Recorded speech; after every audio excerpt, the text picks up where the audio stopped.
Busting Indy Myths Part 4.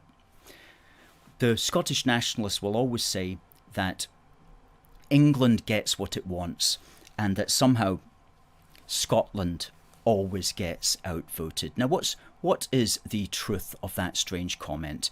Well, the idea is that because there's more members of Parliament from England and considerably more than there are in Scotland, then what England wants, England is going to get.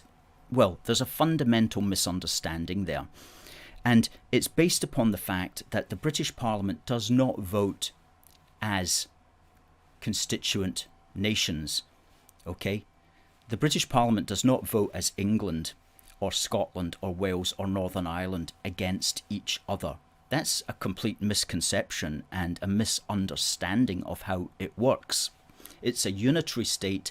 Everybody goes to the British Parliament to vote on behalf of Britain together. And they do so on party lines and ideological lines, okay? The British Parliament votes not by home nation, but by party and ideology. Okay, so it doesn't vote England versus Scotland versus Wales versus Northern Ireland. It votes Tory versus Labour versus SNP versus Lib Dem versus Plaid Cymru versus Green versus DUP versus Independent, and so on and so forth. It votes on party and ideological lines, and very often the parties will be split themselves, and you'll have Tories voting against Tories, voting against Labour, voting against Labour, and we saw that very much at the Brexit negotiations, which dragged on for far too long. Okay, so England never outvotes Scotland, and it never has, and it never will, because it doesn't.